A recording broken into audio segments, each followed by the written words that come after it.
کبھی سوچا ہے کہ اپنی شخصیت کو بالکل اندر سے، جڑ سے کیسے بدلا جا سکتا ہے؟ رشید گل صاحب کی کتاب ہمہ گیر کردار ساز تبدیلی کیسے اسی سوال کا ایک بہت ہی عملی جواب دیتی ہے۔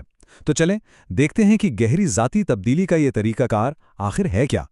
سوچ بدلے گی تو انسان بدلے گا، اور ایک انسان بدلے گا تو سارا جہان بدلے گا۔ یہ ایک جملہ اصل میں اس کتاب کی پوری روح کو بیان کر دیتا ہے۔ مطلب کہ اصل تبدیلی کا آغاز باہر سے نہیں ہوتا، بلکہ ہمارے اندر سے، ہماری اپنی سوچ سے ہوتا ہے، اور یہی خیال اس پورے سسٹم کی بنیاد ہے۔ اچھا، تو آج کے سفر میں ہم 6 اہم پڑاؤں سے گزریں گے۔ بات شروع کریں گے سوچ کی طاقت سے، پھر 2 بنیادی اصولوں کو سمجھیں گے، اس کے بعد کردار سازی کے 9 عملی مراحل کی گہرائی میں جائیں گے، اور آخر میں دیکھیں گے کہ اس سب کو اپنی زندگی کا حصہ کیسے بنایا جائے۔ چلیں پہلے اور سب سے اہم قدم سے شروع کرتے ہیں۔ جیسا کہ کتاب کا مرکزی خیال بھی ہے، ہر بڑی اور پائیدار تبدیلی کا بیج کہیں اور نہیں، ہماری سوچ میں ہی بویا جاتا ہے۔ اور دیکھیں، یہ صرف کوئی فلسفے کی بات نہیں ہو رہی ہے، یہ کتاب احادیث کی روشنی میں ایک انتہائی پریکٹیکل فریم ورک دیتی ہے۔ مقصد صرف اتنا ہے کہ سوچ کو ایک ایسی ڈائریکشن مل جائے جہاں صحیح کام خود بخود ہونے لگیں۔ اب آتے ہیں ان 2 بنیادی ستونوں کی طرف جن پر یہ پورا نظام کھڑا ہے۔ ایک ہے پسند کا اصول اور دوسرا ہے آئینے کا تصور۔ آئیے انہیں سمجھتے ہیں۔ یہ ایک بہت ہی سادہ لیکن بے حد طاقتور اصول ہے۔ کوئی بھی کام کرنے سے پہلے بس ایک لمحے کے لیے رک کر خود سے یہ پوچھنا ہے، جو میں دوسروں کے لیے کرنے والا ہوں، کیا میں وہی چیز اپنے لیے بھی پسند کروں گا؟ بس یہ ایک سوال ہمارے ہر عمل کے لیے ایک پیمانہ بن جاتا ہے۔ یہی وہ سنہری سوال ہے جو ہمیں ہر کام سے پہلے خود سے پوچھنا ہے، کیا یہ کام تم اپنے لیے پسند کرتے ہو؟ صرف یہ ایک سوال ہمارے رویوں اور فیصلوں کی سمت ٹھیک کرنے کے لیے کافی ہے۔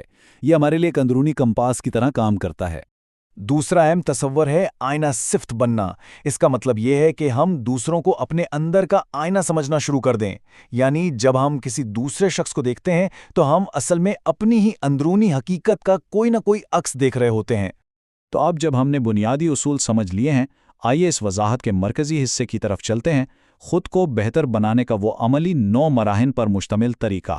جی ہاں، یہ ایک 9 قدموں پر مشتمل عمل ہے، اور اسے اس طرح سے ڈیزائن کیا گیا ہے کہ یہ مشکل اور ناممکن نہ لگے بلکہ قابل عمل محسوس ہو۔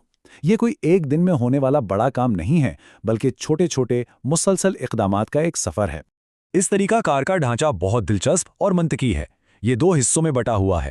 پہلے ہم منفی چیزوں کو ختم کرتے ہیں، یعنی اپنی خامیوں کی اصلاح کرتے ہیں، اور پھر ہم مثبت چیزوں کو اپناتے ہیں، یعنی خوبیوں کو اپنے کردار کا حصہ بناتے ہیں۔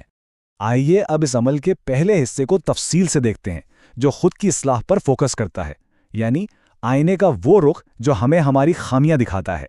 اس تصور کی گہرائی کو سمجھنے کے لیے 2 طرح کے آئینوں میں فرق کرنا ضروری ہے۔ ایک تو دھاتی آئینہ ہے جو صرف ہمارا ظاہر دکھاتا ہے، لیکن ایک انسانی آئینہ بھی ہے، یعنی دوسرے لوگ جو ہمارے باطن، ہمارے اخلاق اور کردار کی گہرائیوں کی عکاسی کرتے ہیں۔ تو عملی طور پر یہ کام کیسے کرتا ہے؟ جب کسی دوسرے شخص میں کوئی خامی نظر آئے تو غصہ کرنے یا تنقید کرنے کے بجائے ایک لمحے کے لیے رک جائیں۔ خود سے سوال کریں، کیا یہی خامی کسی نہ کسی شکل میں میرے اندر بھی موجود ہے؟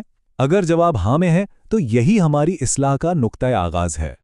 خامیوں کی اصلاح کے بعد اب ہم کردار سازی کے دوسرے اور زیادہ مثبت پہلو کی طرف بڑھتے ہیں۔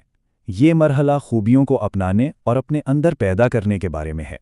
جس طرح انسانی آئینہ ہمیں ہماری خامیاں دکھاتا ہے، بالکل اسی طرح یہ ہمیں خوبیاں بھی دکھا سکتا ہے۔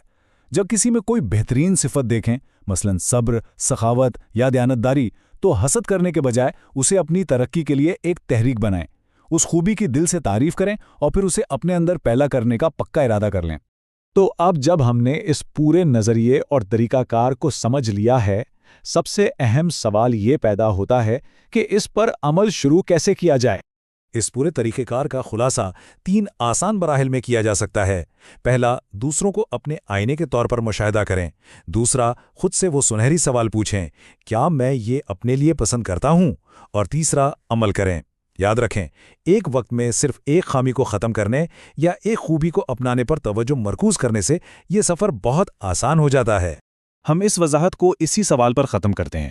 جب آج یہاں سے جائیں گے اور لوگوں سے ملیں گے تو انہیں ایک آئینے کے طور پر دیکھنے کی کوشش کیجیے گا۔ تو آج اس آئینے میں وہ کون سی پہلی خامی یا خوبی نظر آئے گی جس پر کام شروع کیا جا سکتا ہے؟